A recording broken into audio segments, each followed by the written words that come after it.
Hello, and welcome back to the Test Drive Podcast, brought to you by Sport Car USA. I'm your host, Lee Bodette. Well, hi, everybody, and welcome to our Test Drive Podcast number 43. I'm Lee Bodette, your host. I've been a radio broadcaster for over 40 years. I host a series called Test Drive on the YouTube channel. I'm the front man and host of Sport Car USA and a car enthusiast my entire life. My co-host, as always, is Scott Nickerson from Sport Car USA. How's it going, Lee? It's going great. It's going great. We're excited to have another podcast here, and we want to welcome to the podcast Simon Kribstock. Simon is a member of the Sports Car Club of Vermont and a whole lot more. Simon, welcome to our podcast. Hey, how's it going? It's going great. Give us a little bit of background information on who Simon Kribstock is. Oh, man. Go back as far as you want. Yeah, so, I'm a native Vermonter. Grew up here in a little town, Randolph in Vermont. Okay. Yeah, I big motorsport enthusiast myself. Grew up on dirt bikes and snowmobiles. And eventually got my driver's license and moved on to cars, and went to school for automotive. My plan was, or the goal was, to get a job at Vermont Sports Car, which I am currently employed. So you did it. Yeah. Dream accomplished. Made it. Yeah, I was a big fan of Travis Pastrana growing up, being a dirt bike guy. And when he started racing rally cars, did a little background, some research on him, and found out the cars were built right here in Vermont. So I worked my way, made a plan to get my job here at Vermont Sports Car. But along the way, I joined the Air National Guard. I've been a crew chief there for 12 years this August. So working on F-16s, then we transitioned to F-35s. So what does that consist of day to day as like a crew chief? What does that entail? So we do all the major like maintenance and servicing and inspections. We also launch and recover the jets. So we help get the pilots into the aircraft, and we facilitate them getting out into the air, and then when they land, we take control of the aircraft and do all of our inspections and servicing. Have you ever had a ride in an F-16 or F-35? Oh man, I wish I could say yes. And the worst part is, my jet was the only two-seater back in the day, and everyone else got a ride except me. Darn. Of course, I was young in my career, so. Yeah. Well, first of all, thank you for your service. We certainly do appreciate you serving this great country of ours. And you mentioned Sport Car, Vermont Sports Car. People are watching this podcast all over the country. What is Vermont Sports Car? Oh, yeah. So Vermont Sports Car, we are technical partners with Subaru of America, and we build all of the Subaru rally cars, the factory-sponsored rally cars. So Rally America, or it used to be Rally America, now it's ARA. We compete in the national events for them, and we build, support, we design, engineer, we do everything for those cars, yeah. And what is your role at Vermont Sports Car? I am the composite manager. So I got a team of 4 guys plus myself, and we build all the carbon fiber parts that go on the cars. Yeah.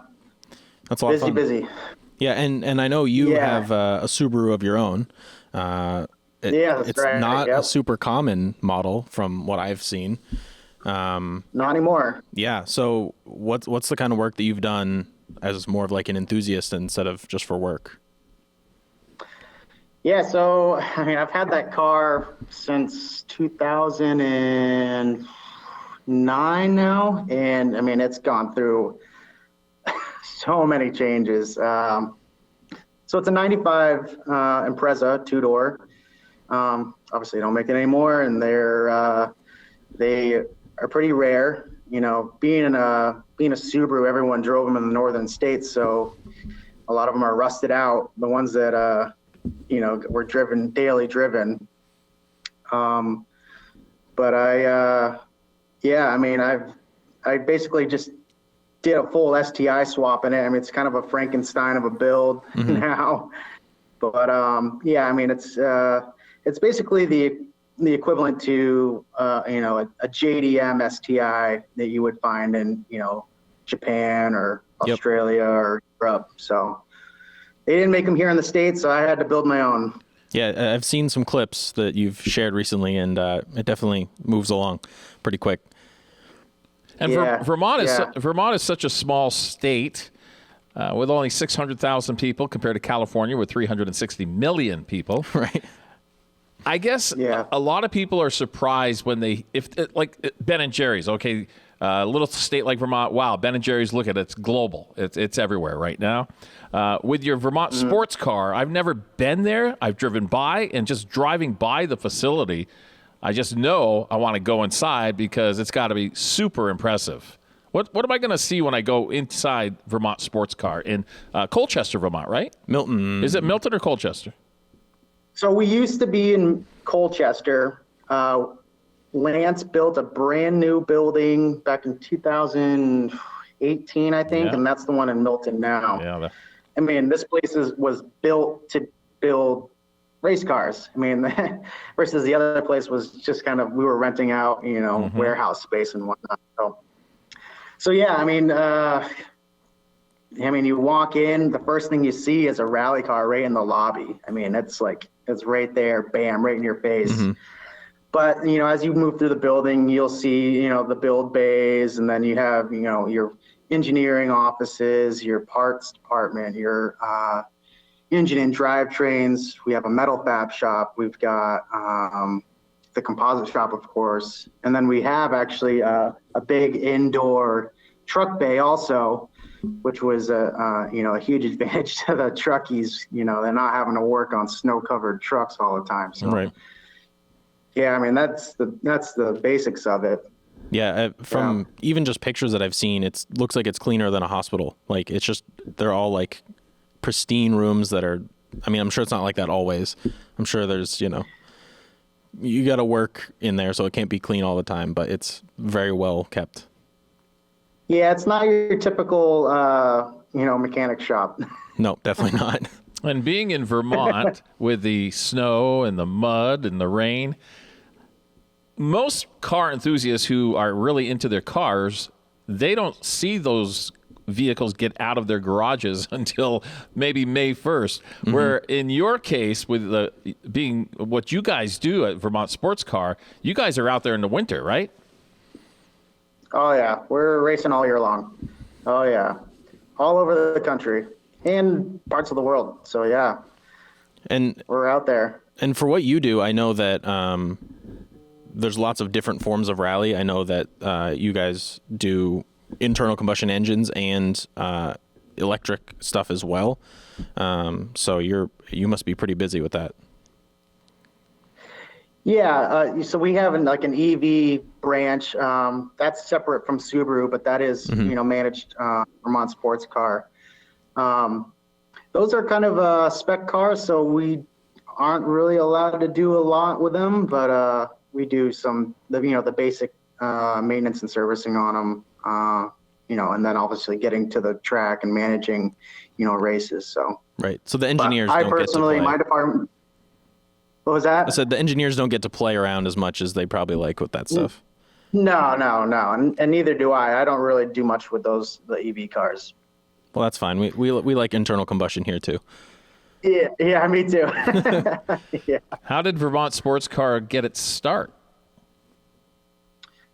Oh man, so Vermont Sports Car was founded back in 1988, and I think back in the day they were kind of doing restorations on, you know, classic cars. I think the first day, my first time, you know, touring the place, they had I want to say it was like a Plymouth Cuda or something they were doing a restoration on, and you know, they just built their reputation around doing, high quality restorations. That's interesting how much it's evolved into kind of, they've become like this very niche market where they've kind of cornered one aspect of the car industry. Yeah.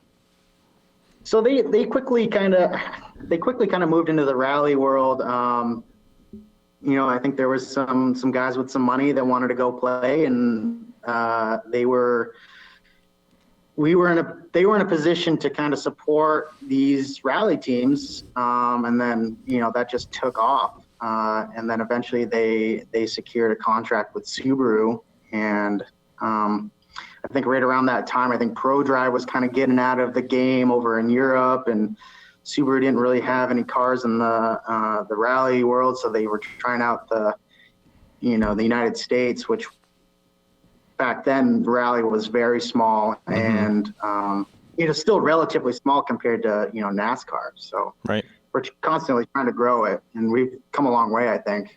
Yeah, and obviously you're very busy with your full-time job, and the National Guard, the Air Guard, and all that stuff. But you also do some stuff extracurricular where you're a pretty important guy. Tell us about the club, the group you run. Yeah, so Sports Car Club of Vermont. We're just a tiny little car club. We do autocrosses and hill climbs is a big one. Ice time trials, which I'm a big fan of, and just recently started doing some winter / rallycross type events. I've been driving with them since 2006. Oh, wow. I went to college at Vermont Technical College, and they used to have events in our parking lot, and I was like, what's going on here? Like, I want in on this. And that's when it all started, all those years ago. So since then, I kind of evolved into like a board member. I've been a board member on and off, and now I'm just kind of an advisor for the club. And it's great. It's a great outlet for kind of grassroots motorsports in Vermont. What's the age group that participate in your Vermont Sports Car Club? So this is funny. It's kind of been a recent conversation. Typically 16 years old. If you have a driver's license, you can come and compete with us. Events like ice time trials, where we're out on a lake, which is technically a highway in Vermont. Oh, really? You have to have a driver's license, right? But if we're on a closed track like Canaan, I think you can get away with. I think it's 12 years old, with a with a parental waiver. You can get started pretty early. Some people that are watching right now, they have no idea that you can actually drive a car on a lake. Frozen, of course. Yeah. Yeah, hopefully. Yeah, and I was seeing some of the pictures of the studs that are on those tires, and they're huge. It's kind of crazy. You need it, but. Yeah, there's not too many of us. I think there's, 5 or 6 of us that have what we call super studs. And most people are just on like a street studded winter tire. Some people we even have a class for unstudded tires. So we get a little bit of everybody out there. But the super studs are really fun to watch and even more fun to drive. Yeah, and from what I've seen, like pictures in the group is like you can bring pretty much anything.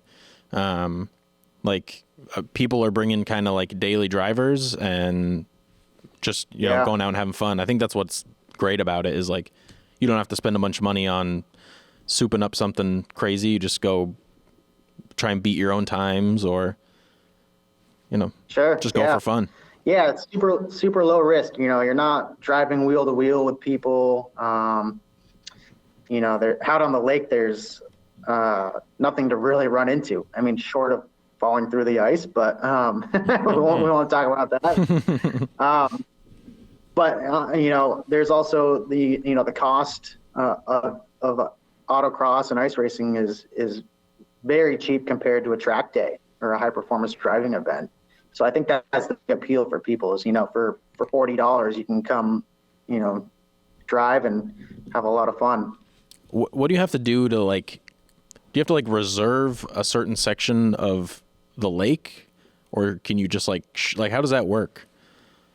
Yeah, it's kind of interesting. Excuse me. So on Lake Elmore, in particular, there's a couple different areas we try to avoid. You got your ice fishermen, and they kind of stay to a certain area, and then sometimes there's snowmobile drag racing out there, so we try to leave them a certain part of the lake.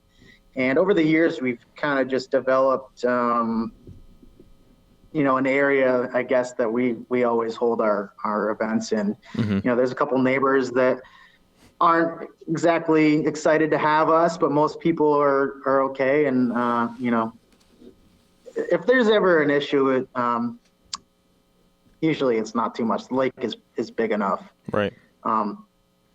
And honestly, we usually try to get out on Mallett's Bay, which is huge, and it's never an issue out there. This year wasn't a great winter, so, Lake Elmore's big, but Mallett's Bay is massive. Right.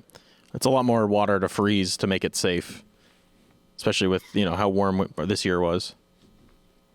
Yeah, it's you can literally drive for miles out on Mallett's Bay and you're not bothering anybody. Mm-hmm. I know you've heard the expression, no ice is safe ice. What is safe ice to you? How thick does it have to be? Oh, man. Well, it's kind of it's a little more complicated than that, right? So, you have, your what we call black ice and white ice. Black ice is, it's actually clear. That's, your strongest type of ice. You need about 12 inches to drive out on the lake for a small car. For a truck, we want a little bit more. I won't drive my truck and trailer with my race car out there unless there's 18 inches. It's just, that is not a risk I want to take. No, not worth it. No. Yeah, they won't cover that, will they? No. But Lake Elmore had, I think we had about 10 inches of black ice with 6 inches on top. So that was enough to get, a big plow truck out there, and everybody felt safe enough to drive out there and have fun.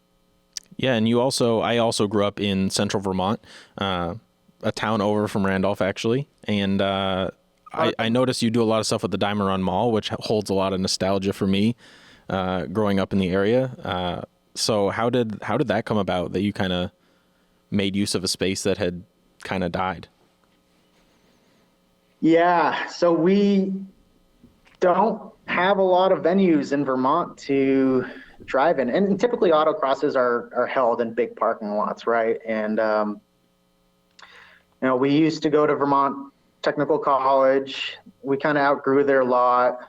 We used to have Stowe, which was a very nice lot, but some of the locals didn't like the noise, and of course Stowe has to cater to their customers. We weren't really a big customer for them. Mm-hmm. So we kind of ran out of venues, and we had to go out looking for places that were willing to take us in. And the Diamond Run Mall just happened to be one of those places. Yeah. That's cool. Making use of it somehow. It's not exactly producing a lot of money, business-wise, but I think they're willing to take what they us, can. Yeah. We're talking with Simon Kribstock. He is a member of Sports Car Club, of Vermont Sports Car Club, and of course he also works at the Vermont Sports Car, right? How far away have you had customers try to reach out to for some information? Information on, driving with us, with our club? Yeah, I think we've had people coming up from, New Jersey, particularly, I think that's probably the furthest. That might be an extreme, but definitely people coming up from Massachusetts, Connecticut, over from Maine, a decent distance. And I would imagine with Vermont Sports Car, where you work, you must get people from all over the country and the world? Oh, yeah. Yeah, I mean, we've got engineers over in Europe, a couple of guys just recently moved from California. Yeah, all over the world. I mean, it's a pretty big company for a little state of Vermont. Exactly. Yeah, people don't realize. We were talking with someone last week from the VAE, who's also another pretty big group with like classics and stuff in the state. And we were kind of just running through like all the small companies in Vermont, like Bag Riders and, all these other small. Renline is another, example. And I'm sure there's more, but people don't think about Vermont as hosting all these pretty like significant companies in the car industry. So it's cool, coming from a small state, you're like, oh, we have more than just Ben and Jerry's and cheese. So, yeah, yeah. And I mean, when we built the building, I think it was on the table. It was part of the conversation. Do we move the company out of state? Do we move it down to the Carolinas where it's NASCAR country? And luckily, Lance, he wanted to keep the company in state, and I'm thankful for that for sure. Yeah, that worked out. I think I probably would have moved down there, but I would much rather stay here. What does it take for someone to join your group to come out and do some time trials and compete? Yeah, so we have tech inspection, kind of just like most other clubs. If your car is road legal, I mean, that's usually all it really takes. If you have a helmet, we require a Snell rated helmet, and I mean, that's really it. That's what makes it so appealing for, entry level type competition.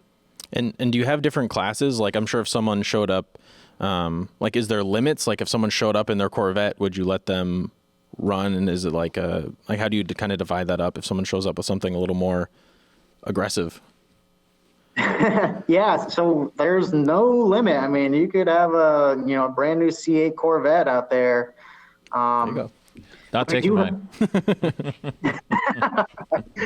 Yeah, we do have classes on our website that you can kind of figure out where you stack up. But yeah, you just class your car according to the rules, and get all the requirements done and show up and drive. Cool. It's really that easy. That's fun. And you said the group was small, but the Facebook page alone has over 3,000 people in it. So, there's a pretty good number of people, it seems. What do you kind of have for an average attendance on any given event? I'd say we're probably like 40 to 60. We do like a track cross over in Canaan, New Hampshire, and that tends to get the highest number of the year. Sometimes like 70 to 80. Oh, wow. Yeah, it's definitely a decent number. Ice time trials is a little smaller, but I think people are a little hesitant to drive out on a lake, which is understandable. Yep. But yeah, we're in like the 40 to 60 range. Yeah. Somebody wants to be a member of Vermont Sports Car Club. What would they do? I would reach out to and join the Facebook page. That's a great place to start. You can ask questions there. A lot of our board members are on there and ready to answer questions. You can also visit the website, sccv.org. There's a lot of information there, rules, the classing. We have a calendar with all of our events, our future events, and we also have our results page up there, so you can kind of see who's done what and where they stack up. So that's what I would recommend, the Facebook page. That's probably a great place to start. Cool. Do you have any other future builds for yourself that you're going to work on? That's always on the table, but no, right now it's just kind of keeping up with my Impreza. Subarus. You ask any Subaru owner, they require a lot of maintenance, so I'm just keeping that one going. Keep up with that. Yep. Yeah. And I always love that car. Yeah. I always ask my guests, what's the coolest car you've ever owned, and what's the coolest car you wish you could own? Oh, man. I think my car now is definitely the coolest car I've ever owned. I mean, it's the car I've always wanted, and it's basically there, short of being I don't know, maybe wide body, I guess, would be the next step. Man, if I had to choose a car I don't know, that's a tough one. There's so many. There's so many to choose from. How old were you when you got the car bug? Probably like 14, 15 years old. Yeah. Transitioning out of bikes into four wheels. Right. Yep. Yeah, started taking driver's ed and, started exploring cars then. I remember having a list of all the cars that I wanted to buy, and it was like 20 cars long. And somehow I settled on Subaru. I guess I can thank Travis for that. So. Yeah, that's certainly that doesn't hurt your chances of ending up liking Subaru. That's for sure. Yeah. Yep. Well, Simon, is there anything you'd like to add before we let you go?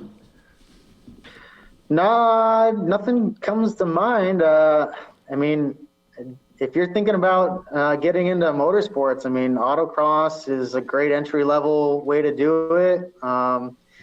You can also just come and watch our events too. We welcome spectators. That's an even easier way to get into it. Other than that, hey, if you want to come check out Vermont Sports Car and see some pretty cool wild builds, we do tours on Fridays around, I think, at 4:00. So that's a guided tour. Come check out our shop. If you're lucky, maybe some of our drivers will be here. But yeah, I think that's about it, guys. Yeah. I think Awesome. it's one of those best kept secrets, because I remember when I first discovered Vermont Sports Car, it's in a kind of like a development that you're in right now. It's like an industrial park. Industrial park, yeah, sure. And I just remember coming upon it, it's like, what is that? That looks like a really cool building. And then I see the Subaru, and it's like, whoa, baby, I got to go in there someday. It's tucked away nice, Yeah. So we will definitely get that tour. Yeah, we'll have to come down our and check it bucket out. list. Yep. Yes. Yeah, probably should. Simon, thanks so much for being with us. We really do appreciate it. Our podcast will come out today at 4:00, and you be the star. Cool. Good talking to you guys. All right. Thank you very much. Simon Kribstock from the Vermont Sports Car, and he's also one of the main guys at the Sports Car Club of Vermont. So thank you again for being with us. Scott Nicholson, we thank you. I want to thank everybody for listening to our podcast number 43. I'm Lee Bodette, your host. And be sure to check out our test drive series on the YouTube channel, and we'll see you next time on our podcast right here on YouTube. And remember, let's never forget the men and women serving this great country of ours. Goodbye, everybody.